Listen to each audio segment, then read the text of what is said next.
Coming up on today's episode, a sequel to the Lion King remake nobody cared about is in the works. There's a bunch of new MCU casting news. Space Mountain is getting a movie, and, as promised, Puppy Dog Pals gets a 5th season. All that and more, plus our featured film discussion on both 1994's The Lion King and the 2019 remake, on today's Plus or Bust.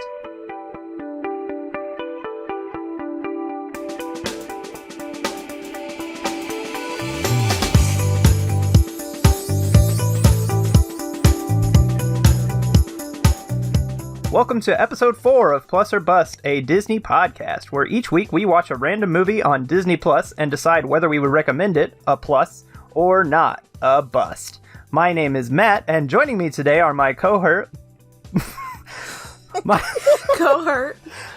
co-hosts, my brother Brady, yeah, hello, my sister Nikki, hi, what's up, and my wife Carissa, who is last because she insulted me. Yellow. All right, so we have like a million news stories to get through this week, so much that I had to cut some out, but I wanted to start at the top with some housekeeping that we have. I wanted to mention that if you've been listening since we started putting stuff up, the last few episodes have kind of gone up sporadically. I put the first 2 up as soon as the podcast was approved on the various sites, and then the 3rd episode went up just as soon as I was done. I wanted to do that because since we're talking about news, I wanted to put them up before the news got too old.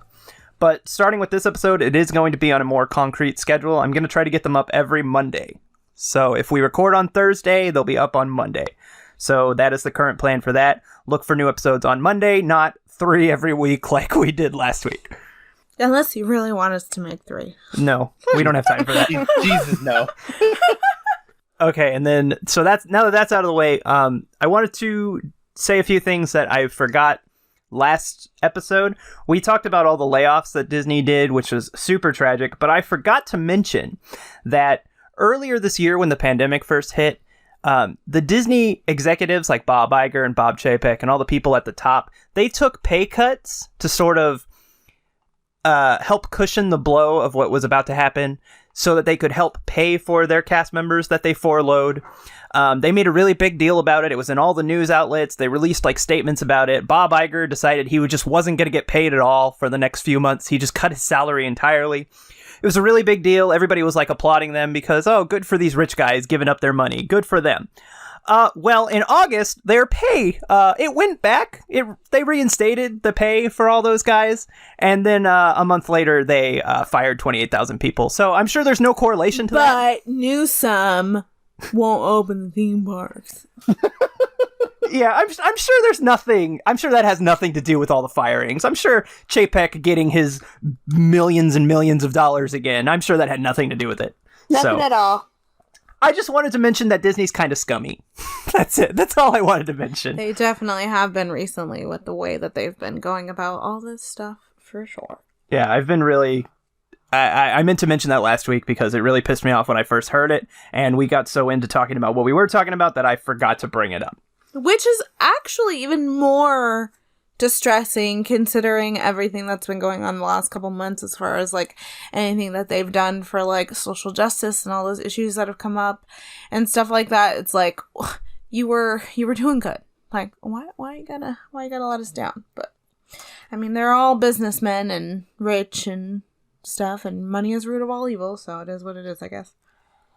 Continuing from that, we have some more news on some more firings that we've heard of.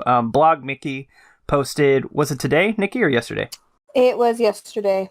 Okay, Blog Mickey posted yesterday that Disneyland has permanently let go of multiple performing cast members from the shows Frozen live at the Hyperion Theater in California Adventure and Mickey and the Magical Map in the Fantasyland Theater in Disneyland. And reports are that those shows are now permanently closed. So cast members were posting on Instagram and social media that they had been just informed that they will not be performing in those shows anymore. It was actually this morning that I saw the article and sent it to you, so I just wanted to change it. I meant it was today. Okay. Yeah. And today is the 10th of October, so... Right. It shouldn't come as a huge surprise because Walt Disney World was having a lot of trouble getting shows back open out there. A lot of that had to do with the fact that they were having disagreements with the equity union that represented a lot of performing cast members. They have since reached an agreement, and some of the shows have reopened. Like, I know Disney Junior is back in some form, and the Frozen sing-along is back now. But with Disneyland being closed and its fate still hanging in the balance, I guess they decided to just cut their losses and have let go of even more performers and some pretty big shows at the parks. Frozen especially is kind of a big loss. It's just very interesting to me that it says permanently. Yeah, I think that it's just like, what is going on here? Like, why would you close it permanently? At least temporarily. Yeah, that's kind of scary. I think it's entirely possible that it is temporary, but I also think, and I told Carissa that after I read the article, is that that's pretty big real estate in both parks that I'm sure they're looking to take over at some point. There's been rumors of like a Frozen thing coming to the Fantasyland Theater for forever. There were rumors that all of Hollywoodland was going to get changed into a Marvel Land. I know that Marvel is now where Bugs Land is, but if they wanted to expand, getting rid of Frozen would be the perfect opportunity because that's really the only thing to go down to Hollywoodland for. I would argue that Hollywoodland is the worst land in both parks in California. It's the theming is very dated. The only reason to go there before was to go to Tower of Terror, which is now Guardians, which is being roped into Avengers Campus. So now all that's over there is you have the Animation Academy, which is great, but it's half empty at this point. It's also so outdated too. Yeah, that needs to be updated as well. You have Monsters Inc., which is a fine little dark ride, but nobody's going back there just to ride that.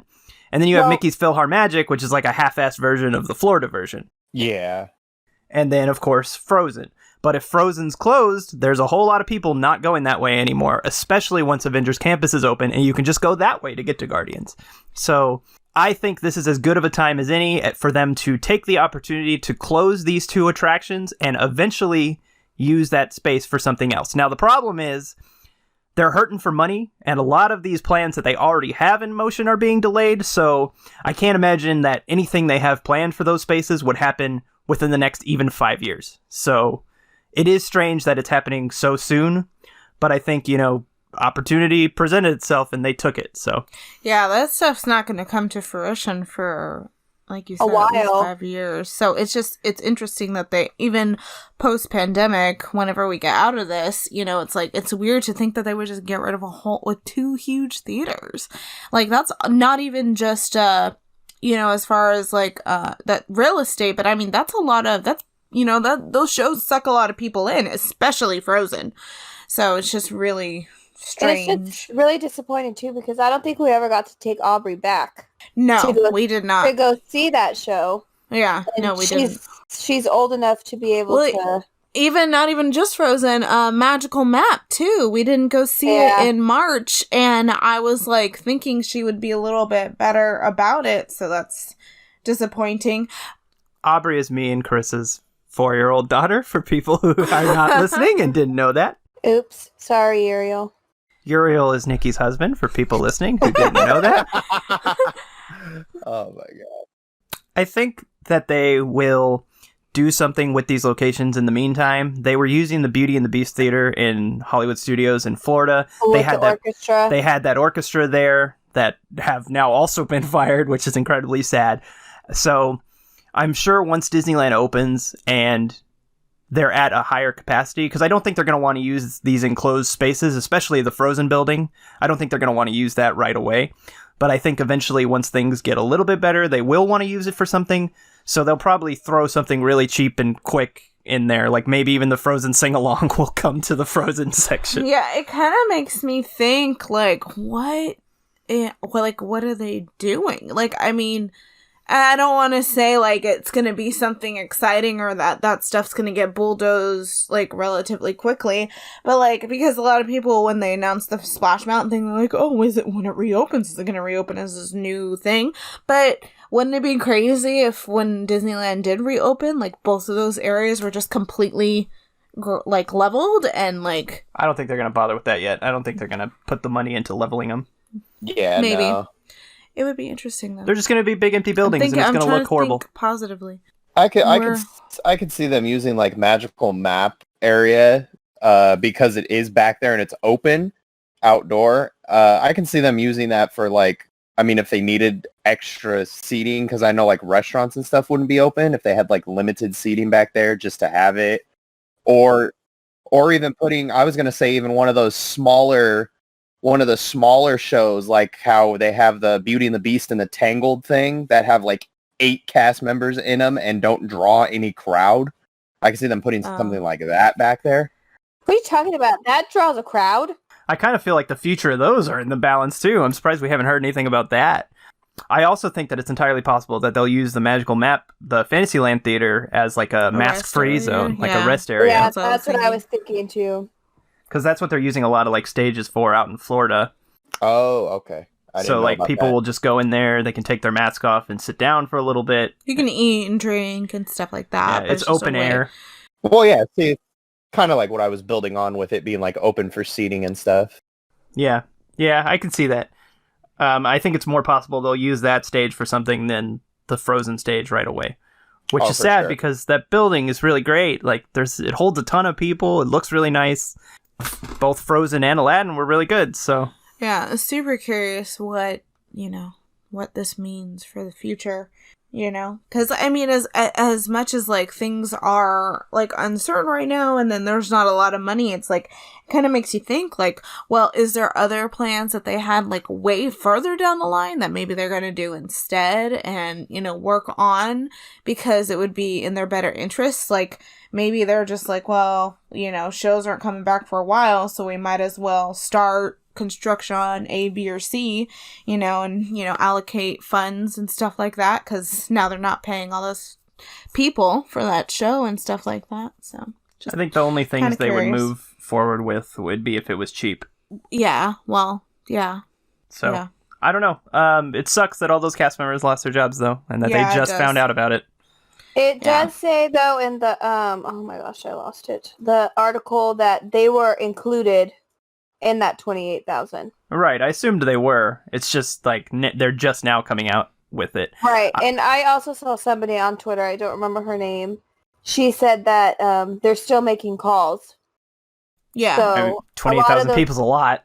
Yeah, so a lot of those 28,000 people still haven't even heard if they've been let go, which must be so stressful. Right, you hear on the news that 28,000 people have been let go and you work for Disney and you don't know if it's you or not. Yeah, that'd be scary. Moving on to our next news story is fitting considering the movies we're talking about today.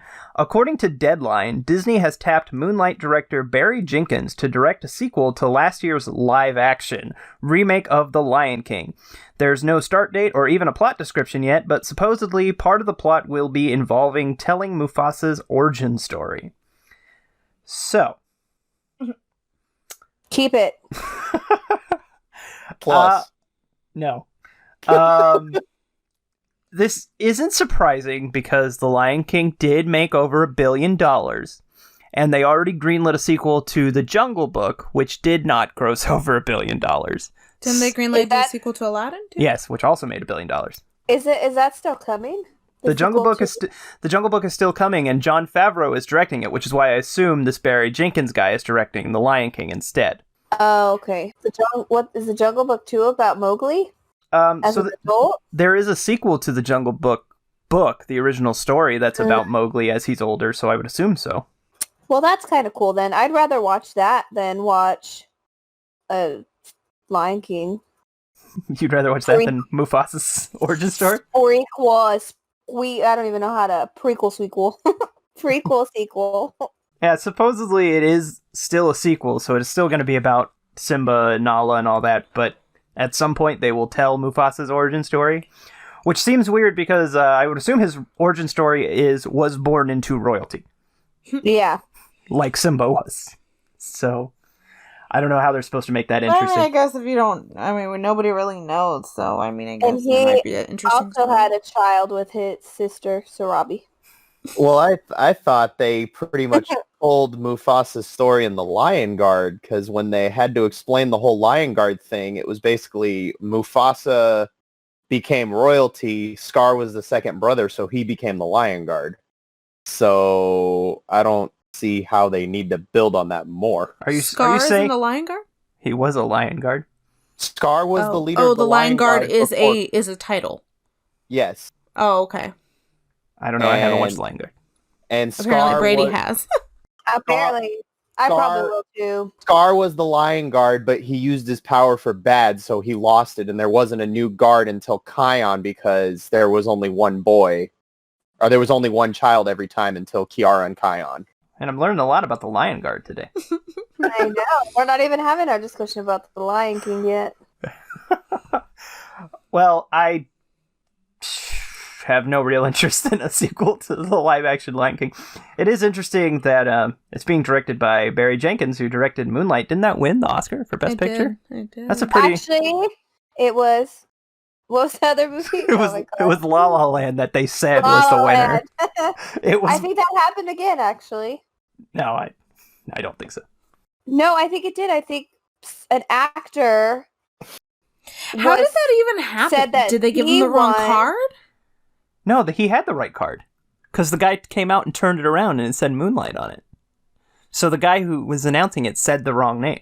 How do you say a name that's not even in Steve front Harvey? of you? No, it was... Sorry. I don't know. I don't know how that I feel happened. like I think I actually watched that and I'm just like, I don't understand how that happened. Because the editing during it made it so like weird and confusing, so... But whatever. Who cares? The point is, why would that guy want to direct The Lion King? I don't know. Because it's one of Disney's biggest titles? I assume for a paycheck. I guess. That too? He's getting paid for The it? Lion King is his favorite animated movie. I mean, maybe. And they saw 2020. He's like, what is gonna for? Anyway, Lion King sequel. It's happening whether you want it to or not. Also from Deadline, newcomer Iman Vellani has been cast as Kamala Khan, aka Miss Marvel, in the upcoming Disney Plus series based on this character of the same name. Vellani is of Pakistani descent, the same as Miss Marvel herself, which is very cool. Oh, that is cool. I didn't know that. So Miss Marvel is Pakistani in the comics? Yes, she is. Oh, Yes, yeah, she that's is. awesome. She's a newer character from only the last maybe a decade she's been around.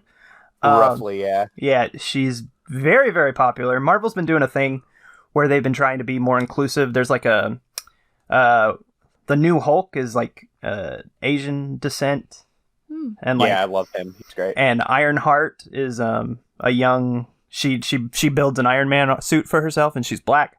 She's a black teenager.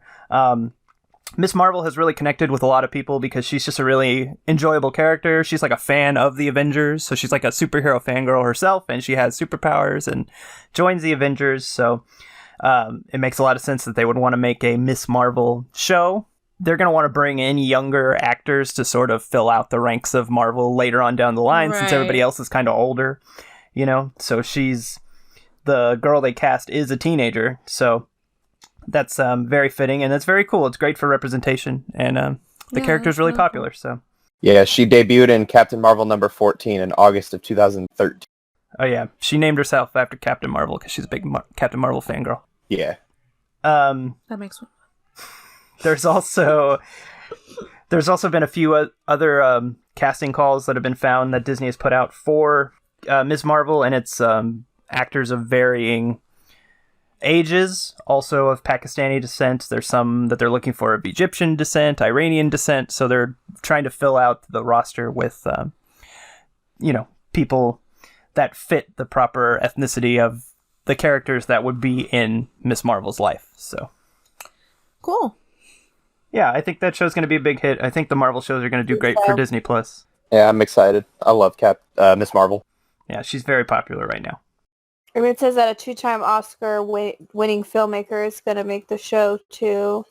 Yeah, they announced like a list of like directors that are going to be working on episodes, but I didn't write it down, so that's my fault. Yeah, it says Shareem Abid Chinoy, who is a Pakistani and Canadian. Oh, and she's also a woman. Even better. I don't have much else to say. We don't really know anything about the show. We don't know when it's starting to film. I would assume soonish, since we have a lead. I don't have anything else to say except that I'm excited and I hope it turns out good.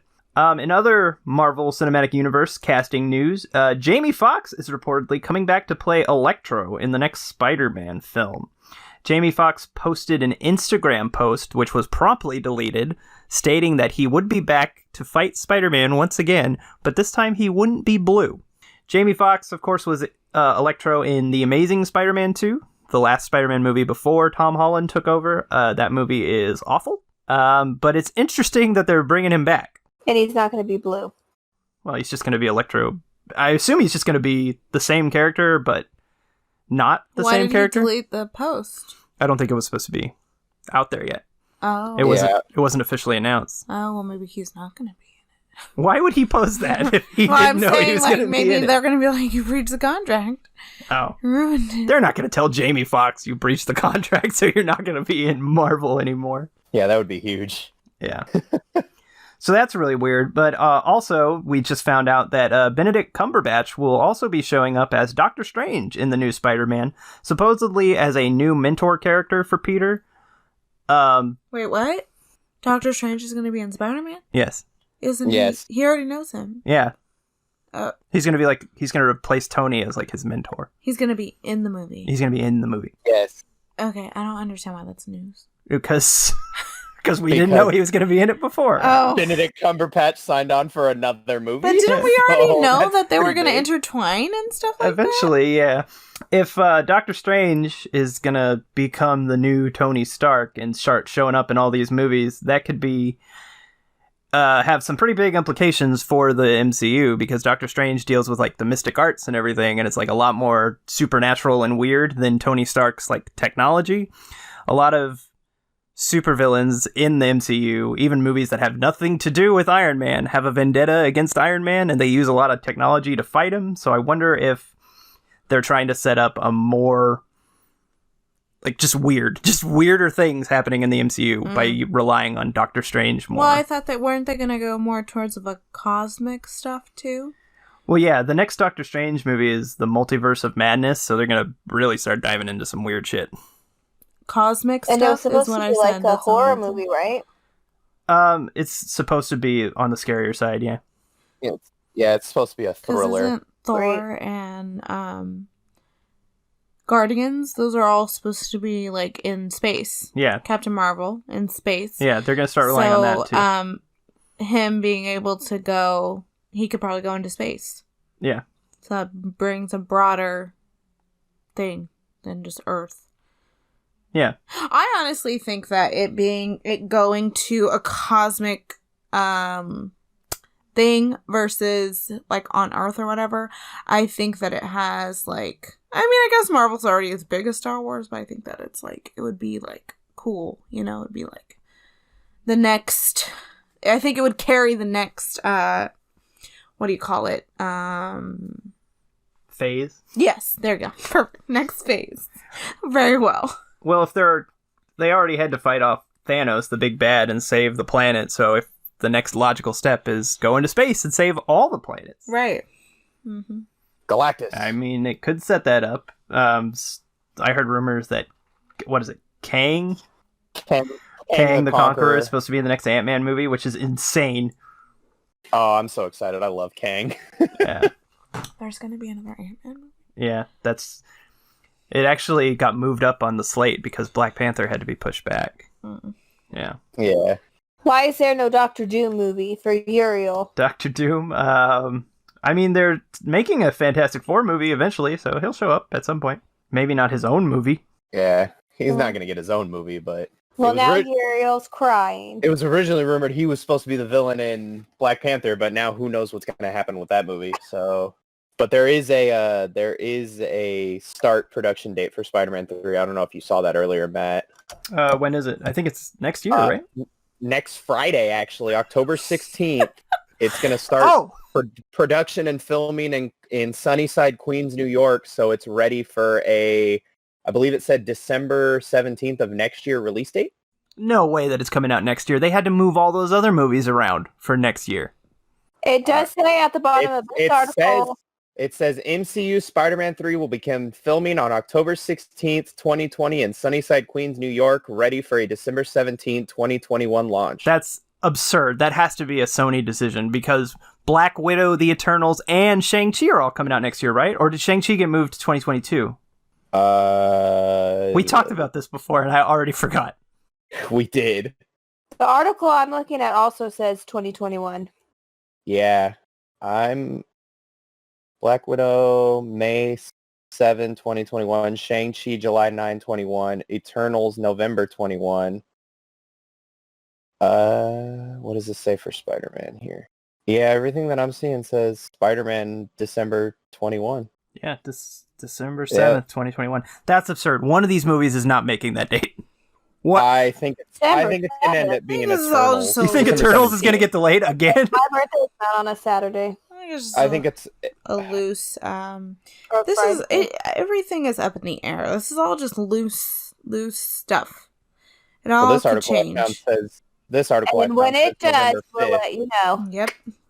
Yeah, this article I found says November 5th for Spider-Man, but that's also the same release date for Eternals. Yeah, so that's not happening. The only way that I can see all four of these movies coming out in theaters next year, and it would have to be, things would have to be so much better for that to happen. I can only see it happening if one of them goes straight to Disney Plus or on demand. If Black Widow gets put on Disney Plus, Shang-Chi. No, Shang-Chi is going to go to theaters. I think Black Widow is the one that they would move. Really? Yeah. It's just, and the only reason I say that is not because I think people wouldn't pay to go see Black Widow in theaters. It's because I think it's had to move the most. It's already done. Yeah. It's been delayed 3-4 times now. They need to just put it on Plus. And a lot of people are not excited for it anymore. They're kind of like, eh.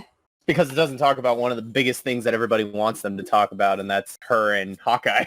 I don't think Hawkeye's in it. No, exactly. But they want to know what happened. Oh, in Budapest. In Budapest. Yeah, thank you. I couldn't remember the name of the country. I think even if they announced that, I think people wouldn't be as excited for it. I think people would go see it if it was normal circumstances, but I think delaying it so many times and with 3 other Marvel movies coming out. On Plus. I think they probably will. That might end up happening. It's either going to be that or one of those movies is getting delayed. I think that the only thing that, because Soul coming out on Christmas, I think that's what is his name? Jim Jim was saying Jim who? Who's Jim? Jim from Jim Hill from Disney Dish. He was saying that, Disney wants them to have a movie for everybody to be able to, watch during Christmas time and stuff like that. Soul is a good movie for that. I don't think Black Panther would have been... Black Widow would have been as good a choice for that. So I think that's why they chose Soul over Black Widow. But I think Black Widow is coming in the early stages of 2021. I think we basically just have to see how bad COVID gets and how bad flu season is and everything through the holidays. But once we get past that, I'm sure they're just going to throw it on there. Also, movie theaters are open now. So they have a good idea of how many people are going to the movies. They have that idea through the holidays, which is what, when it could be at its best. So after that, I'm sure they'll make the final decision on what to do with it. I think if the rumors are true that Wonder Woman goes direct on demand instead of the theaters, and if Wonder Woman does well, I think they will then make the decision to put Black Widow on demand. I can see that being the thing. Too. Because Black Widow is the biggest standalone female superhero film of the last 5 years. You mean Wonder Woman? Wonder Woman. That's what I meant. Sorry. So I can see that being the judge of it. All right, our next news story. The Hollywood Reporter broke the news that Disney has hired Joby Harold and his partner and wife, Tori Tunnell, to write and produce a script for a film based on the classic Disneyland attraction, Space Mountain. Harold previously worked on Warner Brothers' King Arthur Legend of the Sword and is also writing and executive producing the Disney Plus series based on Obi-Wan Kenobi. There's currently no plot description or even an estimated release window for this film. Keep it. Plus. I mean, I just don't know what they, What is it going to be even about? Yeah, I don't know what they're going to do with it. That's my thing is you got all these rides that they're making movies about, like the Haunted Mansion. I mean, yeah, you can make it about ghosts in a mansion and, it's fun and quirky or whatever. Pirates, there's a million pirates in that ride. Space Mountain is a dark roller coaster that's just black. Well, that's the thing, is they can pretty much... What do you do? Well, no, that's the thing. They can make it about whatever they want. They basically have free range. As long as it's set in space and there's like a mountain or a space station that looks like Space Mountain, they can make it whatever they want it to be. So basically, it's going to be a shitty Tomorrowland. Even shittier Tomorrowland, sorry. I haven't seen Tomorrowland. I don't know if it's good or not. I don't know either. I haven't seen it either. Yeah, I'm not gonna say anything. I didn't hate it, but I like everything, so it's not good. It's not good. Don't get me wrong, but do you like everything? Are we sure about that? Oh yeah. Did you have something to say? But why? Why would we want to? Why do we want to make this movie? I just need money. Money. Money. They want another Pirates of the Caribbean. That's what they're hoping Jungle Cruise will be. And if Jungle Cruise doesn't work, then they have Space Mountain. And if Space Mountain is a humongous hit and they've got this space movie, then Star Wars and Avatar can go bye-bye. They got their own space movie. I mean, that's true. Yeah, I get that. But, I mean, you're right. It won't do good, though. It might. It won't. What if it looks really great? I think it depends on who they get. I mean, it's going to be interesting. They haven't gotten anybody yet, except for this guy working on Obi-Wan, and we don't even know when that's coming out, so... Yeah. And I don't know what the hell King Arthur Legend of the Sword is, but that's just what the article mentioned. Look it up. I don't know. He worked on it. All right. Well, also, when is this even supposed to come out? They have like a long list of movies that are supposed to come out between now and 2028. There's no plot description or an estimated release window. There's no time for it.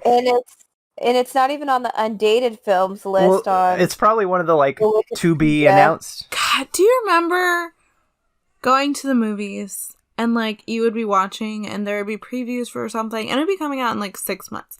You had no idea that it existed because the internet didn't exist. And the second an executive made a decision, it wasn't on the fucking internet. Internet. I hate this. No, I don't remember that because it's been so long since it's been I know. I feel old bringing it up, but Jesus, this is just it's the second, and you know what? The thing that I think is even funnier is too, that a lot of stuff doesn't even happen. So it's you really want to put out there every little single thing that you're thinking about doing? Why don't you wait until it's closer to the date?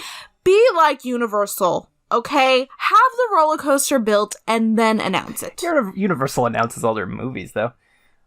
Universal just had to delay Jurassic World because there was COVID cases on this production. Really? Yeah. I didn't know that they were making another Jurassic World. Yeah, it was supposed to come out next year. It was delayed to 2022. And it has all the original people. Yeah, all the original cast from the first Jurassic Park are back. Laura Dern and... Is Chris Pratt in it? Yeah, it's still them. I was about to say, isn't it Jurassic Park and Jurassic World together? Yeah, they're supposed to have a larger role with the older cast, unlike Jeff Goldblum, who basically did nothing in the last one. And B.D. Wong is coming back too. Yeah, well, he was in the first two. The point is, I haven't seen the roller coaster, the last 3 Jurassic Park movies, so I have no idea anything about Jurassic Park. Jurassic World, Fallen Kingdom, the last one, I would hesitate to call it good, but it was interesting because the second half of it is a haunted house movie where there's a raptor in a mansion trying to kill them. That sounds awesome. Have you not seen it? I haven't seen the Jurassic World series or Park 3. I've only seen the first 2. Jurassic Park 3 sucks. Yeah, I know. That's why I haven't seen it. Yeah, like I said, I would hesitate to call it a good movie, but it's the most batshit insane of the Jurassic Park movies. So I enjoy all of them. Dinosaurs, they're fun. Anyway, this isn't a Jurassic Park podcast. Oh. I thought it was. Space Mountain. Could be good, could be bad. Might not even happen at all. Who knows? Might not even come out until 2030 at this point. So we might get 3 Jungle Cruise movies by then. I was about to say after Jungle Cruise 3. Don't spend a long time on the next story. I'm spending as much time as I have to because I have to correct myself. We don't need All right, our next story. We hinted at it last week. Well, I guess not last week. It was 2 days ago. Disney Junior's Puppy Dog Pals was greenlit for a 5th season ahead of its 4th season premiere on October 23rd. Season 4 and 5 will feature new voice actors for the titular puppy dogs, as Elisha E.G. Williams takes over as Bingo and Grayson Newton takes over as Rolly. Puppy Dog Pals becomes one of only 6 other animated shows produced under the Disney banner to make it past 4 seasons. Those other shows are The Adventures of the Gummy Bears, Recess, Pepper Ann, the 2013 Mickey Mouse short series, Avengers Assemble, and Doc McStuffins. Didn't we say that in the last episode? We did, and I mentioned it this week. I don't know if everybody knew that list. I mentioned it because I wanted to make some corrections. So we kind of talked about it last week, but just because a show made it past 4 seasons doesn't mean that it had more episodes than certain other shows. So I kind of made it sound like they were on longer than the other shows, but really, Brady mentioned last week Phineas and Ferb. Phineas and Ferb only had 4 seasons, but it had 222 episodes. It has the most episodes of any Disney Channel show. Gummy Bears, Recess, and Pepper Ann only had 65 episodes, but they had more than 4 seasons. So they still fell under that 65 episode rule. So just because Puppy Dog Pals is going to 5 seasons doesn't mean that it will have more episodes than other Disney shows. Can't say that I was too concerned. I wanted to correct it because I felt bad that I didn't mention it last time. Because all the Puppy Dog Pal fans were going to come for you? They might. Probably. It was very important. Aubrey's going to come get him in his sleep. It was very important to mention Puppy Dog Pals and correct myself. Okay, alright, moving on. Unless somebody else has something to say. Go Puppy Dog Pals. Can't believe they're replacing the voice actors. Oh my god. Okay, just move on, please. Please. I'm so done with this discussion. Now I want to watch the Halloween episode. All right. We're going to get into our film discussion. You said you wanted to say something before we got to yes. film. So I have a fun story for everyone. Yes. Uh-oh. So, when me and Nicole were younger, and you know how like when you're a kid and there's Christmas presents under the tree and you kind of try and guess what your parents got you? Sure. Well, there was this one box under the tree that was like really, really heavy. Like it was so heavy and we didn't know what it was. And we thought it was a portable DVD player because my dad's always been into technology and that was the year that they started coming out with them like super, you know, like you could buy them and you could watch them in the car and stuff like that. So anyways, Christmas morning comes and we open it and all it was a super deluxe edition of The Lion King. So, do you still have it? I don't think so. Like on DVD or what? It was definitely. It had to have been VHS, right? No, I guess no, DVD. it was DVD. It was. I think it was like the first edition of the DVD, like the fancy one. But I mean, it was like it had like. I'm looking it up. Yeah, I was gonna say look it up. It was a lot of discs and special features and all this stuff, but it was disappointing because I thought it was a portable DVD player and it was The Lion King. All right. And my mom was like, why'd you think you were getting a portable DVD player? You were like, so I could watch The Lion King wherever I wanted. Exactly. We really wanted to watch movies in the car. That was a big thing. We were so excited. How far were you driving where you needed to watch a movie in the car? I know, right? We really weren't driving anywhere. So I wanted, while Brady looks that up, I wanted to say that the reason that we decided to do both Lion Kings is I wanted to make sure that if, for whatever reason, a remake came up in like the random, it seems pointless to talk about a remake if we've already talked about the original or vice versa. So might as well get them both out of the way within the same episode.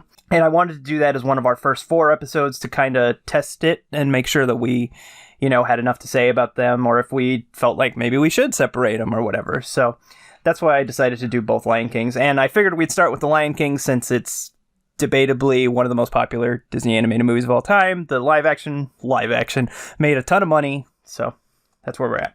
So, spoilers for The Lion King 1994 and the 2019 remake. I'm going to read the descriptions for both of them before we start our discussion. So this is the Lion King 1994's description on Disney+. Disney's epic adventure follows the story of Simba, a feisty lion cub who just can't wait to be king. Led astray by his ambitious Uncle Scar, Simba adopts a carefree lifestyle with his hilarious companions Timon and Pumbaa and forgets his regal responsibilities. But destiny calls and he must decide when the time is right to return to the Pride Lands and reclaim his place in the circle of life. The Lion King, 1994, was directed by Roger Allers and Rob Minkoff and stars Matthew Broderick, Jonathan Taylor Thomas, Jeremy Irons, Moira Kelly, Nathan Lane, Ernie Sabella, Rowan Atkinson, James Earl Jones, and several others. Now I'm going to read the description for The Lion King 2019, which I assume will be the same thing. Oh no, it's much longer. Disney's The Lion King, directed by Jon Favreau, journeys to the African savannah where a future king is born. Simba idolizes his father, King Mufasa, and takes to heart his own royal destiny. But not everyone in the kingdom celebrates the new cub's arrival. Scar, Mufasa's brother and former heir to the throne, has plans of his own. The battle for Pride Rock is ravaged with betrayal, tragedy, and drama, ultimately resulting in Simba's exile. With help from a curious pair of newfound friends, Simba will have to figure out how to grow up and take back what is rightfully his. Disney's The Lion King utilizes pioneering filmmaking techniques to bring treasured characters to life in a whole new way. The Lion King 2019 was directed by Jon Favreau and stars Donald Glover, J.D. McCrary, Chiwetel Ejiofor, Beyonce Knowles-Carter, Billy Eichner, Seth Rogen, John Oliver, James Earl Jones, and many others. So The Lion King. What do we have to say about The Lion King? I have to say, I watched this movie, the original, or the animated, a lot as a kid. A lot. And there's a lot of Disney movies that I watched a lot as a kid, and I have to say that I just don't feel the feels and the nostalgia for The Lion King as much as I do some of the other Disney movies. And I don't know if that's just because we're so ingrained in it and it's just been in in everything. And there's been a lot of merch of it recently and it's gotten a resurgence, but I don't know, there's something about it. And then I thought, and I didn't even really want to watch it, honestly, because I was like, I've seen it a million times, I'm okay. And like, I feel like I would never say that about like The Little Mermaid. Like, I would always be down to watch it. Like, I'd be fine, So I don't know. Something about it just hasn't stuck with me, and I don't really know why. Maybe because I'm an adult and they're animals? I don't know. It's still probably my second favorite Disney animated movie of all time, so I have a pretty strong connection with this movie. My husband Uriel, this is actually his favorite, and it's not mine. Well, I don't feel like I have a connection to it like you mentioned, Carissa. a lot of people do. It's arguably their most popular of a long time. Which is so weird to me. It was the highest grossing for years. It took until, Frozen to finally top it? Frozen. Yeah. Frozen beat it. Yeah. 20 years later. So it's hugely popular, but I watched it a lot as a kid and I like it a lot, but it's not in my top 5, maybe even of the Renaissance era films. Like, I think I definitely like Aladdin and Beauty and the Beast and The Little Mermaid more. I would probably even put Hunchback and Mulan above it. It's definitely iconic. There's so many scenes and songs and things and lines that are iconic and like super ingrained and important to Disney like culture and fandom. So I respect it a lot for that, and I respect it for being the highest grossing, one of the highest grossing or whatever. And I respect it a lot for the animation because the movie looks really good, and I think that it looked even better back then and stuff. So I respect it. I just don't. I don't know. I don't have like an emotional connection to it anymore, like I may have used to have. And like I feel that with like there's a lot of stuff that you can get as an adult for certain movies. Like right now Disney has all those retro things with like the Hunchback of Notre Dame and Hercules, and like I'm like okay, I'd pay $40 for a Hunchback of Notre Dame shirt. Like that's really cool. But when the Lion King stuff started coming out, I don't know, I just had I didn't want to rep it that way, and it wasn't like, I don't know, but maybe that's just me. I still have a lot of nostalgia for it regardless, and I still think it's very, very good. And watching it compared to the live action one, I appreciate it a whole hell of a lot more because sure is the better of the two movies. Let me tell you that. Something that I do want to say, and I have this written down, is I think the opening to this movie is possibly the greatest opening to any movie of all time.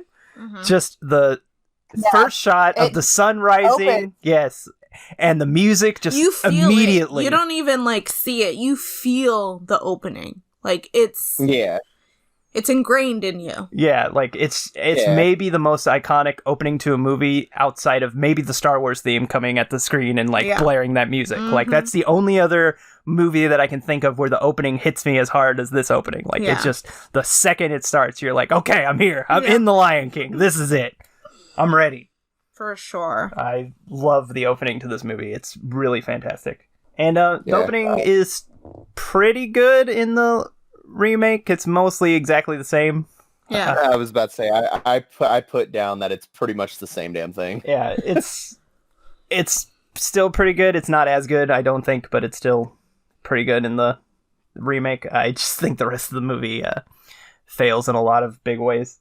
Are we gonna just kind of talk about both of them at the same time? Yeah, you can talk about both of them. Well, so we watched them back to back, and I wasn't really paying too much attention to the first one, and I'm kind of mad that I did that, because then when I was watching the live action, I was like actually paying attention because we hadn't seen it yet, and I was like, man, I wish I had paid attention. Is it frame or some of them frame by frame the same thing? Yeah. I don't know if I like that, because that was kind of my gripe with parts of Aladdin. You know, there's a lot of parts where they try to match the animated movie, and you can't do live action the same way that you can do animation, and you're picking movies that we have literally ingrained in our memories. So when you do it frame by frame of the same thing, when it doesn't line up, it just feels off. It doesn't feel like nostalgic. It just feels like, oh, something's wrong here. Like this isn't,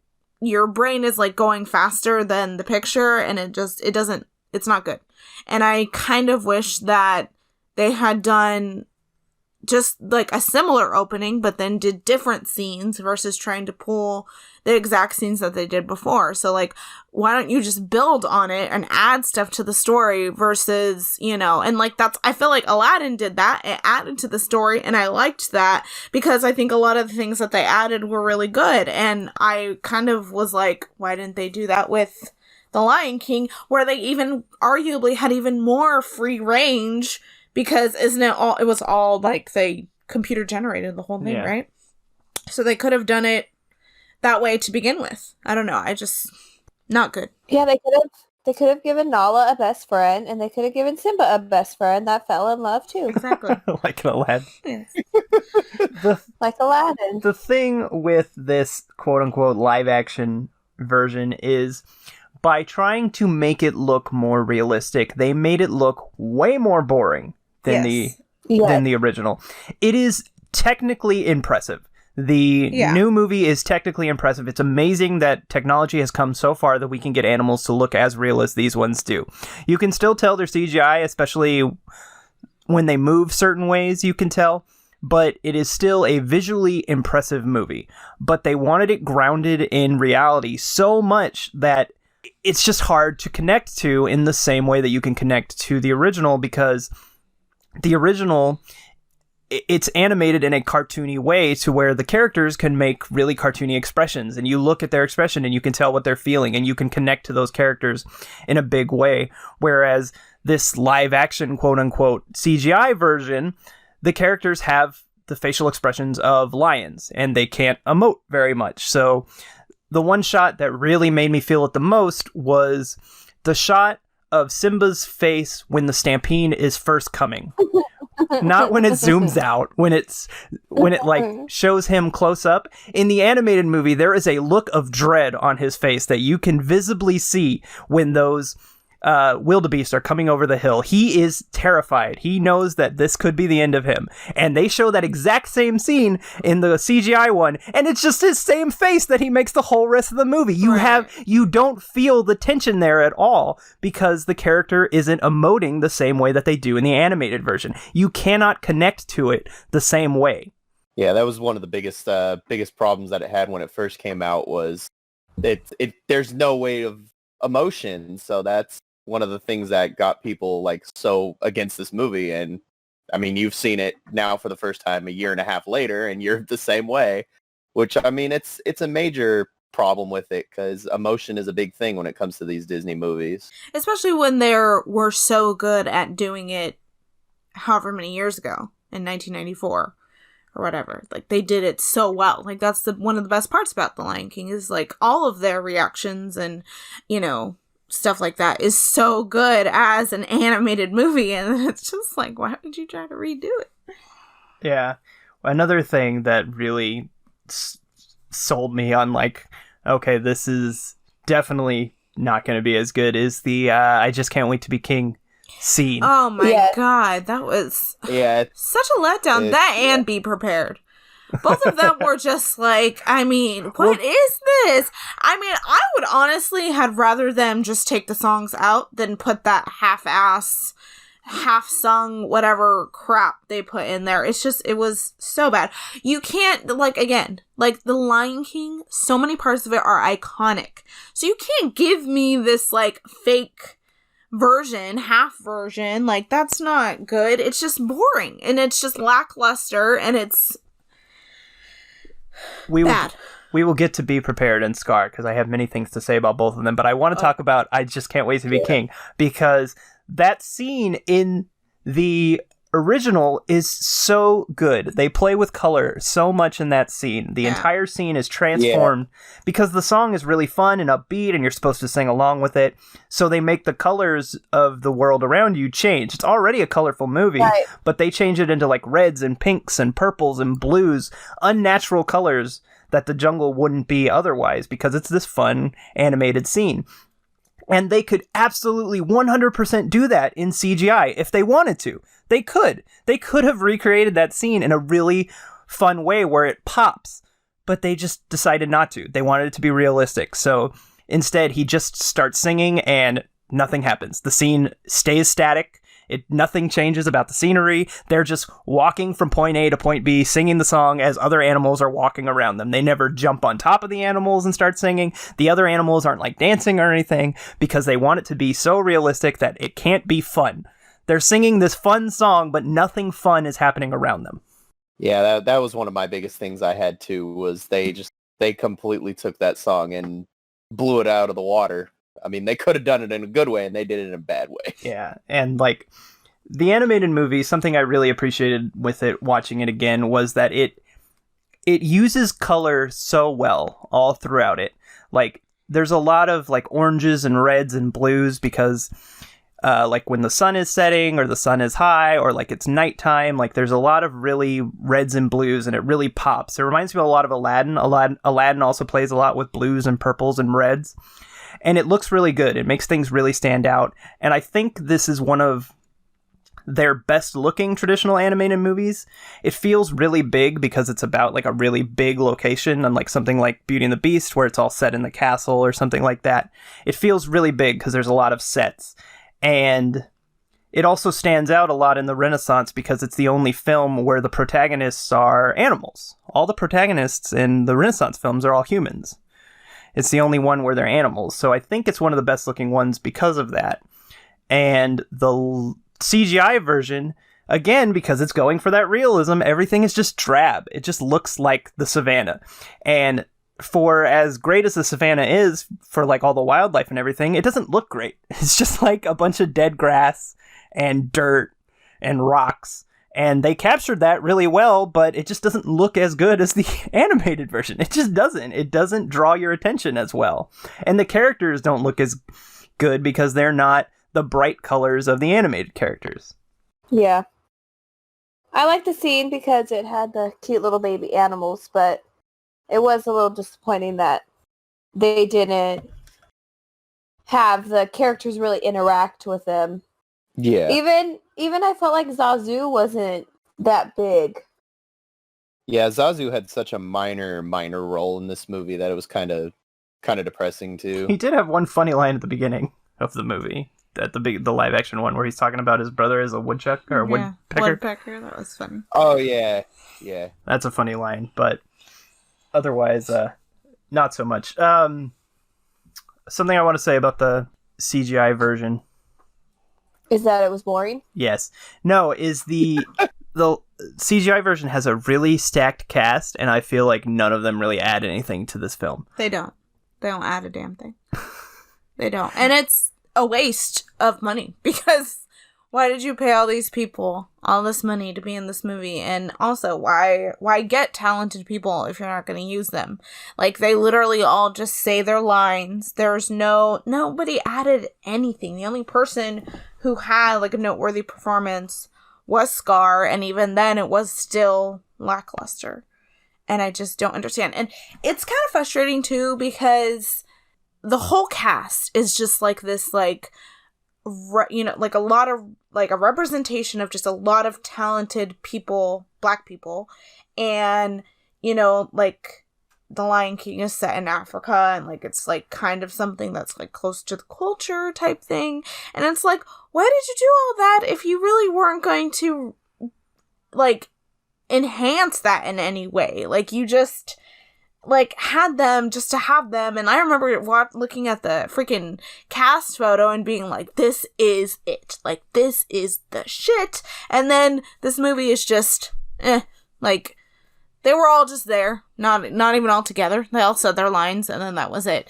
And then we haven't watched the Black is King, but, like, that thing that Beyonce did and that stuff, the visual album and stuff, doing it for the movie, like, I was like, that's exactly what, that's exactly something that I would expect from that. What, do you know why it came out like a year later? I don't. It might have been an issue with the record label. I'm not sure. I have heard from a lot of people that Black is King was the Lion King we deserved, not the one that we got. We should watch it then, because I've seen that as well. Something like that is what I would have expected, and we should have built on that more, and, like, should have been more of a celebration of the culture type thing. And it's just like, it's super disappointing that they didn't really do anything with that cast.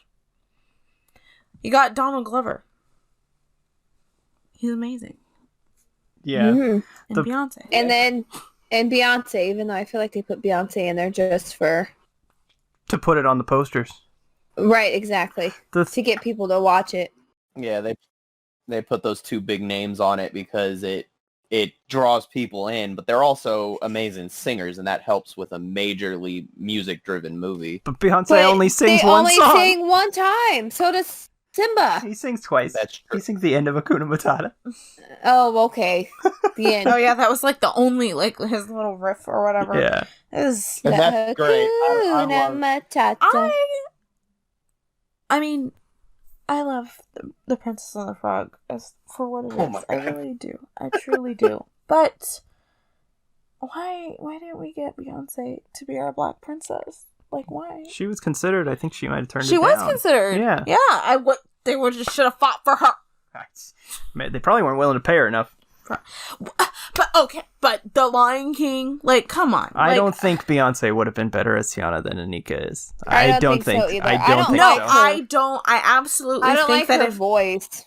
Like her talking voice. My thing is that if Beyonce had been Tiana, I don't think she would have been anything like she was, but I think that Tiana would have a lot more respect, and she would be a bigger deal than she was. Because she is now, like, it's like the whole thing is getting traction now, but it also took 10 years to get here. If Beyonce had been Tiana 10 years ago, then it would have been a bigger deal, and it would have been everywhere, and it would just have been more of a thing than it is. That's all I'm saying. I'm just saying, why did we save Beyonce for this? Not even why did we save Beyonce for The Lion King. Why did we save Beyonce for this shit Lion King performance? I don't think they saved Beyonce. I think that it's just when they could finally get Beyonce.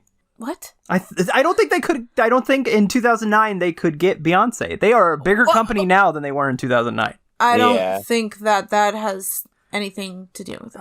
I'm just saying, like, if she was considered I think they for the were role, willing to pay her what she wanted in 2009. Now, they were willing to pay her more, but I'm just saying that we held on to Beyonce for another 10 years, and this is what we got out of it. Why? Like, I would have much rather had her as the first Black princess than... I don't even think she's that good in this movie. She doesn't add anything to the character. No, that's what I'm saying. It's a shit performance. It was a shit decision to wait until now to have her in this movie. And it's just like, why? Like, why couldn't we have... I don't even remember the song that she sings. Spirit. What song? The song that sings when he's running back to the Pride Lands, the only new song in the movie. I didn't even notice there was a new song. Oh, well, there's another new... It's a really good song. There's another new song at the end. Oh, I didn't listen to the one at the end.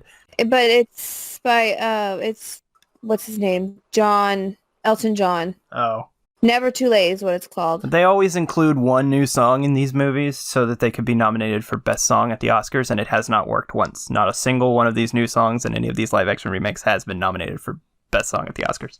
I wanted to say about the voice acting is this is a problem that I have with a lot of the live-action remakes, is that because you are so used to the lines being said a certain way, that they always sound so unnatural from new voice actors. And I think it's because they want them to try to say it and perform it the same way. And I think that that's a bad decision. Yeah. And I think they don't give it enough takes to really get what they want. And they also try to speed through the scenes too much. Like, there's not enough pausing and time between lines like in the animated movies. Like, they're trying to adapt this movie scene for scene, and yet I feel like it goes by so much quicker despite being a half hour longer, because I feel like scenes just play out quicker. Like, there's no tension in scenes. Like the scene where Simba and Nala are talking about having to return to the Pride Lands and everything. That scene goes by so quick in the new one. Like, you feel the weight of Simba's decision in the original movie. Like, you see him not wanting to talk about it and not wanting to go back, and Nala really pressuring him to want to do it. And in this one, they're just kind of saying the lines from the original movie, and it just doesn't work. It feels unnatural. And I think the place where this really shows the most, and I hate to say it because people are going to be mad about it, is with James Earl Jones. Yes.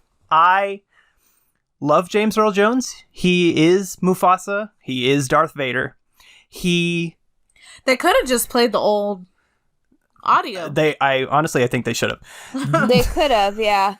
The thing is I know that they got James Earl Jones back as Mufasa because Mufasa is a character that means a lot to a lot of people.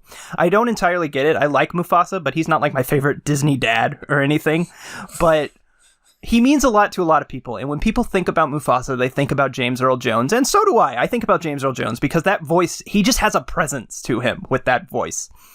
And this movie comes out 25 years later, and he's 25 years older, and he sounds older, and it sounds like they're kind of speeding him through the lines, and he doesn't give the same performance that he did in the original, and it just doesn't make Mufasa work. I would argue that none of them give a performance. I think they all just say their lines. Like, they just talk. That's it. There's no performing in this entire movie. None of them. Except for Scar, I like the voice acting better in the original. Yeah, I think Timon and Pumbaa are okay in this one, but I don't think they give them enough to work with in either. And I felt like there was so much, like, why couldn't they build on it? Like, why not just give them more scenes and add more stuff? Like, I just don't understand, like, why couldn't you do that? Well, that's the thing, is that they added a whole half hour to this movie, but I feel like it's, like, nothing. It's just nothing. A bunch of, like, shots are longer for no reason. Like the scene at the beginning with the like mouse that Scar tries to eat. Yeah. Like it's like an extra minute longer of the mouse like walking to Scar. And why? There's a scene with like a dung beetle like pushing some shit around. Like, why is this here? Timon and Pumbaa have more verses in The Lion Sleeps Tonight. A throwaway gag in the original movie becomes this whole like long scene in this one. Like, you're just extending the runtime for no reason. It's because you feel like an animated movie is not a real movie, so it has to be 2 hours long to be taken seriously as a real movie. And it's just like, you didn't add anything. You just wasted my time. But I wanted to go back to James Earl Jones because they try really hard in the original movie to make you like Mufasa as much as possible before he's killed off, because they want you to care that he's dead. They want you to be affected by his death the same way that Simba is affected. And I feel like it doesn't work in the new one because you don't care about Mufasa as much because the performance isn't as good.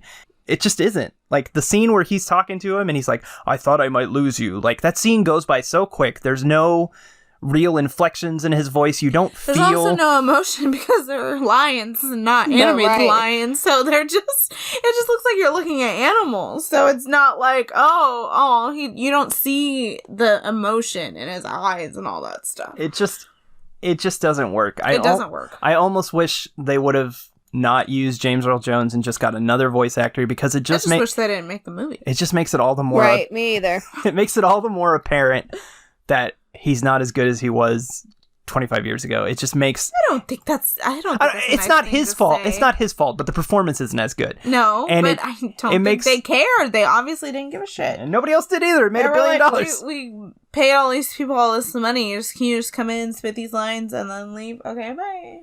There was no callbacks. There was no Josh Gad coming in multiple times and ad-libbing and stuff. None of that. Yeah, even a lot. Yeah, they didn't even do the hula dance. They sang "Be Our Guest." Yeah, and yeah, that was one of my notes. Is that the luau scene is like one of the funniest scenes in the first movie because of what it's there for.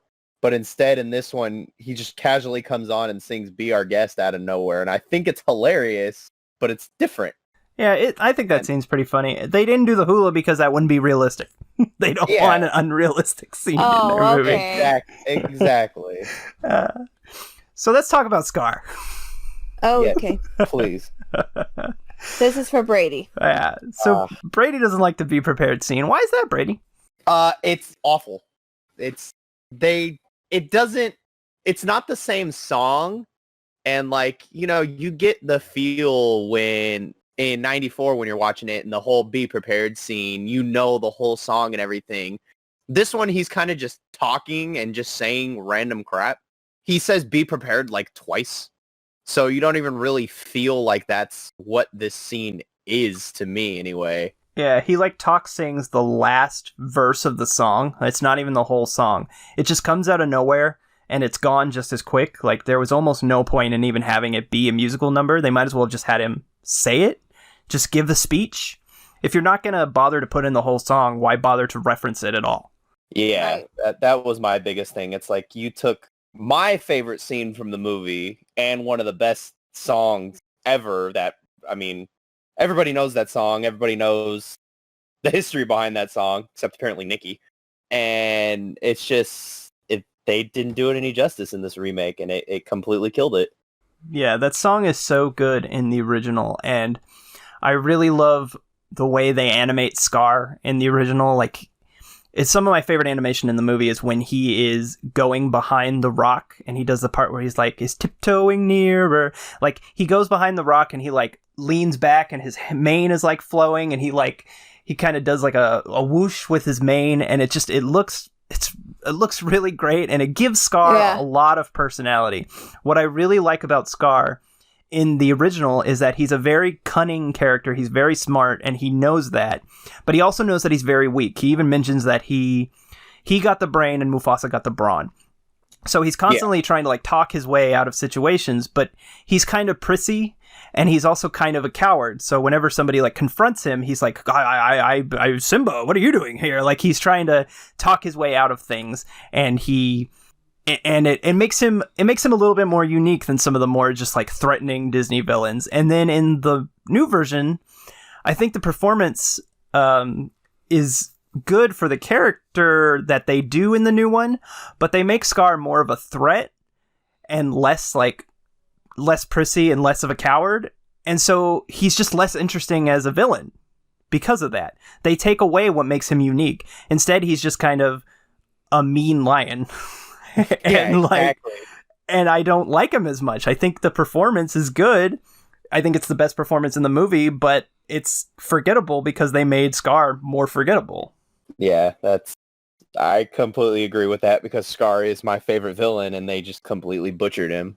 It's also so terrible to like use these movies that you're just playing on our emotions because you're trying to bring out that nostalgia, and then to take a character and all that and just start the scene and you're like, oh, this I know what the scene this is, the Be Prepared scene, this is great, it's gonna be this big ballad, blah blah blah, and then just to drop it off like that, like that is it's fake. It's like you're getting me excited and it's not even there.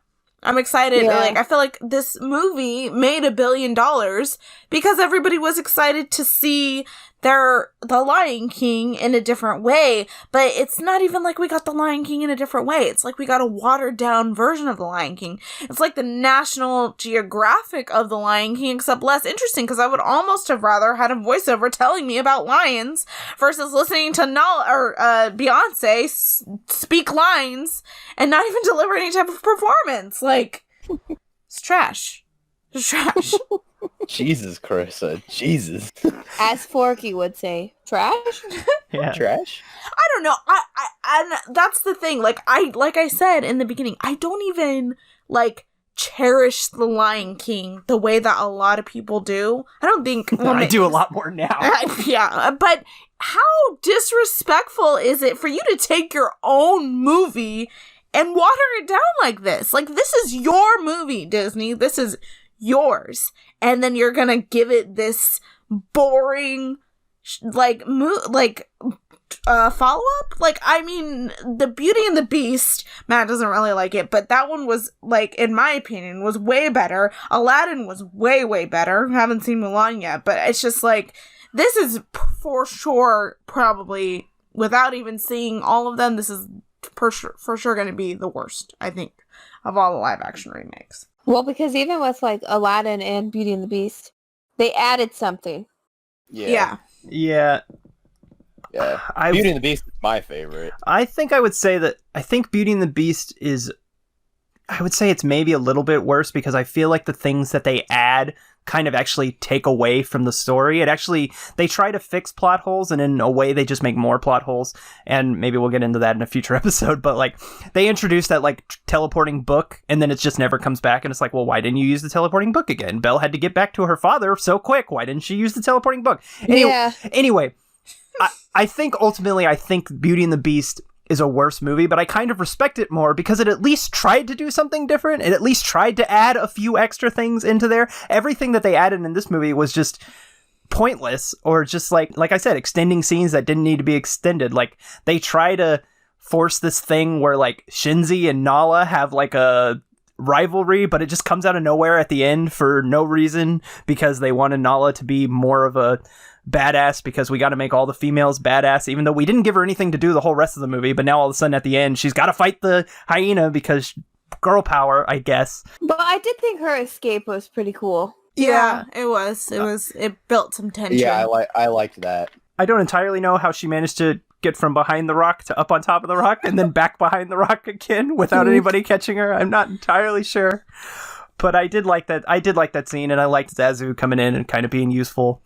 That was maybe the only scene they added that was worth a damn.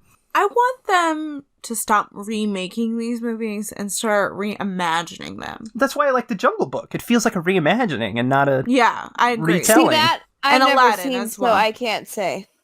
Yeah, The Jungle Book is the best one. I heard that one's really good. It's probably my second favorite behind Beauty and the Beast, but it is the best one. I think Aladdin, I actually appreciate the live-action Aladdin more after seeing this one. Jesus. Because the live-action Aladdin actually starts really rough because it's trying to imitate the original too much, and it doesn't work. Right. But when it stops doing that, it gets better. Pretty much after the Friend Like Me scene, it actually gets better because it deviates away from the original movie a lot more, and it lets the performers play with the roles a little bit more, as opposed to this movie where everybody is just repeating the lines from the original movie, and all you can think about is how much better the original movie was, especially when you watch it right before you watch this one like I did. Yeah, I watched the original after, and I still laughed at that scene when Mufasa falls. Oh, wow. It zooms out. It zooms out. It's so funny because it's just like, why? Why did they recreate that in the real life one? It doesn't look as good. No, it just looks so stupid. It's like I couldn't even feel sad about Mufasa dying because of this stupid scene. The stampede in the original still looks great. The animation is so good. Yeah. Like, you really feel it, like, when they're, like, running through there. And, like, all I can think about is the scene in World of Color when I watch it. But, like... Oh, yeah. Yeah. But it still looks really great. And I feel like with the stampede in the live-action version... Live-action. I keep saying that because that's what they want me to say. I feel like there's not as much build-up to it. There's this whole scene before the one in the animated version where, like, the hyenas are up top. The hyenas are great in the animated version. I like the hyenas in the. They don't serve as much of a purpose in this the real life one, but one of them's I like the voice. One of them's I like Keegan the voice Michael. actor. Yeah, it's Keegan Michael Key and yeah. Who's the other guy? I know him too. Eric Andre. Eric Andres. That's right. Eric Andre. Yeah. No, Eric Andre is. He's from Eric Andre show. He's from all the memes. Let me in. The shotgun. Yeah, meme. the shotgun meme. Who would have done this? Who would do this? Who would do this? Gotcha. And it's him. Yeah. Yeah. I guess the hyenas are okay I just like the hyenas in the original. But anyway, I don't like the hyenas in the new movie. They're so ugly. Well, they're hyenas. There's a scene. Yes. There's a scene before the stampede happens where they're up top, like getting ready to scare the wildebeest. There's just more build up to it. I feel like there's more tension because it builds up more. It builds up better. Yeah. One final thing that I wanted to mention, and this is kind of about both of them. And I'm not the first person to ever bring this up. I've heard this elsewhere. I feel like the end of the movie, the message is a little wonky because the whole thing is that Simba is supposed to put his past behind him and sort of overcome what he did and come clean about it. And when he gets there and he tells them what happened, or Scar forces him to tell him what happened, he gets it off his chest. He's like, I killed Mufasa, but it was an accident, blah, blah, blah, blah. But all the lions are like kind of mad at him. Like his mom even kind of is like, is this true? And she like kind of looks at him and is like, she's upset about it. And none of them help him when Scar is like attacking him until Scar says, I killed Mufasa. And Simba forces him to tell him the truth, and then Scar says, well, I'm the one who killed him. And now all of a sudden, now that Simba wasn't the killer, now all of a sudden we're going to help him. Like, I feel like the message is a little botched there because it's supposed to be Simba overcoming his past and his problems, but he's not nobody actually treats him better because he gets it out there, but they still treat him like crap. Like, they're still upset about it until they find out that, it wasn't true. So I just feel like that message is a little mixed. Yeah, I can agree with that. Because, I don't know, it just seems counter to what the entire moral of the story is. Mm-hmm. Like, I guess we'll like you again since we know that you're not really the killer. Never mind that you had this big emotional journey while you faced your demons and confronted us about it. But now that we know it was that other guy. Well, they all know that they also need to have babies with him because he's the king, so... Yeah. Since they're all siblings anyway. Yeah, if you think about it, Nala and Simba are related. But they're animals, and that's just what animals do. Yes, and you're not supposed to think about it. But if you do think about it, there's only 2 males in that pride, so... Yes. She had to come from and somewhere. Also another thing is, how the hell did Simba survive on bugs? It's a movie. He's a lion. Hey, he gained 400 pounds on those bugs. So Seriously. Bugs have protein. You grew 400 pounds since we started. Oh no. That reminds me of, it's not necessarily the bug scene, but it happens shortly after that. When Simba in the new one, when he's like looking in the water and Rafiki's like, look, and it's like, it changes to Mufasa. You can't even tell that it changed to a different lion because they look the same. Yeah. That part was hilarious. I did like, though, in the real life, whatever. I know it's not real life. The CGI. How they showed some other animals that lived near. Yeah, that was one of my notes too, is the Hakuna Matata scene, and that whole thing is not just Timon, Pumbaa, and Simba. There's like 20 different animals. They got antelopes, they got hedgehogs, they got all these different animals there with them. I did think it was kind of funny because they're like worried that Simba's going to eat them. I guess that does add a little bit to that scene, but it also, they don't do enough with it to really make it feel necessary. No, but I just think that it was kind of cool that there was other animals. Yeah, it's more realistic that there would be more animals in that jungle other than just Timon and Pumbaa. Yeah, I thought that was good too. All right. I mean, I think we're exhausting our output here. Is there any final thoughts anybody has on either of the Lion Kings? No. I don't think so. I think we covered everything. Old one good, new one bad. Carissa. I like the old one a lot more now than I did before watching it made me appreciate it a lot more. Yeah. Still probably not a top 10 for me, but I think it's really good. It's got great music. Was this this one came out after Aladdin or before? Which one? No, this came out in They- 1994. They both Oh. came out after Aladdin. Yeah, they both would have came out after their respective Aladdins. What? No, this one. Aladdin. So, Aladdin animated came out in 92. Lion King came out in 94, and Aladdin remake came out in May, and remake came out in July. Yeah, so Okay. it came out. So this is the last one that we have. Yes. I don't like that. Other than Mulan. Oh, right, Mulan. Okay. Hopefully it goes back. But Mulan is completely different. That's what I've heard. Mulan's not a remake. Mulan is a retelling. Right. Yes. In 2019, That's exactly what you want. in 2019, we got Dumbo, Aladdin, The Lion King, and Maleficent 2. Oh, all right. came out. Dumbo is kind I of. liked Dumbo. I haven't seen Dumbo. Didn't we also... Was Mary Poppins not last year? No, that was 2018. That was That was like That the was end that of was at Christmas. 2018. Okay. Yeah, Okay. that was the same year as Christopher Robin. No, I like you're Dumbo. right. You're right. Okay. Well, I like hopefully it just gets Dumbo. better because this is trash and they need to stop disrespecting us like this. Next one is what? Little Mermaid? Is that the next one? No. No, Little I Mermaid? looked it up. Well, is there any others that... Isn't There's it her? 10,000 coming out. So. I know, it not I her? know, but Little Mermaid... I think Little Mermaid is before Hercules. Oh, also we got Lady and the Tramp last year. Oh, right. Hold on, I'm looking. Oh, that one was cute too. Lady and the Tramp If would have you been haven't- the last one before Mulan.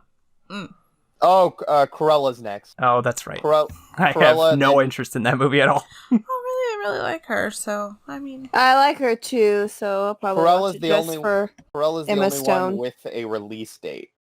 That's because everything And got then- pushed around. After that, it looks like they have it slated where it's going to be Little Mermaid, Peter Pan and Wendy, and then Jungle Book. Little Mermaid was the only one that was, other than Cruella, that was in production. Like, it was filming when COVID hit and they had to stop. So I don't think it has gone back into production since then. But there are sets just sitting empty in Europe. Oh, that was something I wanted to mention. Last week I said France was doing pretty good, and actually it's doing really bad with COVID numbers. So don't look to France to base your reopenings on. Whoops. Come on. Hopefully somebody listened to the end of this episode. I'm sure somebody wasn't planning a trip to France based on your Disney podcast about Disney I Plus was getting ready movies. to go to... It was the only Disneyland I can go to. I was getting ready to go. Oh, Damn it, Matt. I also meant to mention that this is completely... it's about Lion King, though. Is that when I was younger, my favorite song of the movie was Hakuna Matata, to the point where in 3rd grade we had to do a paper where we listed like our favorite things, and I put my favorite song of all time was Hakuna Matata. And now I would say it's my least favorite song in the movie. I think it's... I'm embarrassed for you. I was in Wow. 3rd grade. I'm still embarrassed for you. I still love Hakuna Matata. I like it. It's a fun like sidekick song, but I don't know. I just Circle of Life is better. Be Prepared is better. Hakuna Just can't wait to be Matata two. is more of a mantra, less than like. I feel like Hakuna Matata, like you can say that as like within passing, and it's like more of a reference than like the song was like super iconic, like Be Prepared Or Circle Can You of Feel the Life. Love Tonight? Yeah, both versions of Can You Feel the Love Tonight are better. Yeah, see, I would put the original below it, but that's just me. Okay, Matthew. All right, sorry. Okay. So you're gonna do both of them. Yes. Okay. Lion King 1994, the original, plus or bust. Brady, Plus, Nikki, Plus. Carissa. Plus. All right, it's a plus for me as well. Lion King remake 2019, plus or bust. Brady. for me, I have to give it a plus. I'm sorry. That's You're so annoying. I'm sorry. Carissa gave Artemis Fowl a plus, so it's okay. Nikki, I feel like plus or bust. Oh, it's for sure a bust. I probably won't be able to watch it again. Carissa, plus or bust. definitely a bust. I would also give Lion King remake a bust. I mean, if you want to watch a more boring version of The Lion King, I guess give it a watch, but there's nothing to recommend in it over the original. Like I said, even some of the other remakes have at least something different that I could say, well, at least they did this. This one, I don't feel that with anything other than the fact that I guess it's technically impressive. So I think the thing is too, like you at some point, and if you're into Disney, and even if you have kids at some point, I feel like no matter what, like The Lion King is just part of childhood. Like, that's just a movie that you're gonna watch. And, like, this movie just came and went, and hopefully it's going to be forgotten. And I just don't see it's needing to stick around. I don't think it will stick around. I mean, I guess it's getting a sequel, so I guess it is. Sticking around somewhat. Oh, Black is King is in here. I've got it. Howard is in here? Are you trying to kill me? I think Howard might be the only documentary on this list.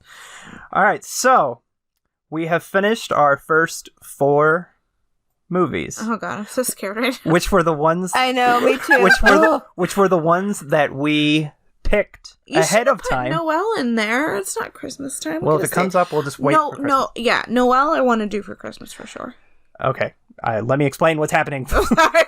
So when we first started the podcast, we decided that before we got into the random movies, we were going to pick 4 that we felt best represented Disney and Disney Plus. So we picked 2 Disney Plus originals and then 2 really big animated movies, and we threw in the remake of The Lion King for good measure. So now that we are done with our first 4, we are finally getting into the random selection.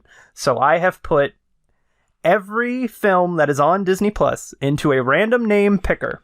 I think with the exception of, I don't know that any of the National Geographic documentaries are in here. Damn it. If people really want us to do that, I mean, I will, but I feel like there's not going to be a lot to talk about with documentaries. Like, I would like to watch some of the, like, Disney nature ones, but I don't know. Anyway, so those are in there. So I'm about to click the pick a random name button so that we find out what the next film we look at is. Can we do like can we get one? Oh, can we all get one skip? for what? For the whole rest of the podcast lifespan? No, okay, like we'll do it, right? And then if one of us wants to skip it, we can skip it. No. And you can't skip again until it's your turn again. No, because the point Really? The point is to watch whatever comes up. Yeah. I hope Carissa, no. God, let me see. What do I want to come up so that you want to skip it? Jesus. There's plenty that I would want to skip, but I'm going to do it. I'm going to suffer through it for the art. All right. That's so stupid. I'm clicking the button.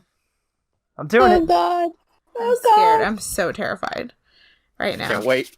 Oliver and Company. We just watched that! Guess we're watching it again. Oh my god, really? I have nothing to say about it. We just watched it. Well, you didn't pay attention to it last time, so Can now we you get a can. Oh God, another movie that I'm gonna cry. Let's just record this podcast now. Can No, I'm just kidding. No. We just I'm so watched over you it. wanting to pick movies that just because we've seen it doesn't mean we shouldn't talk about You literally said, you were like, I want to watch all the weird old movies. Well, this is the random picker chose. Our fate is decided at the hands of the random name picker. I hate it. Oh, man. I love this movie, so I'm excited. We just watched it. Next week, 5 seconds ago. 1988's Oliver and Company. See you then. 88. I don't even need to watch it. We're gonna watch it. I'm ready. I have my notes. You do not. You just said you don't even have anything to say, so you don't have any notes. Did not age well. We're gonna watch it. Anyway, thanks for listening to this episode of Plus or Bust. We'll see you next time for our first random movie, Oliver and Company, 1988. If you liked this podcast, be sure to rate it, leave a review, recommend it to people. Follow us on Twitter and Instagram at Plus or Bust. Join our Facebook group, Facebook/groups/Disney Plus or Bust. You can send us an email if you really want. I don't know why you would want to, but if you want to, DisneyPlusOrBust@gmail.com. Until next time, bye. Bye. Bye.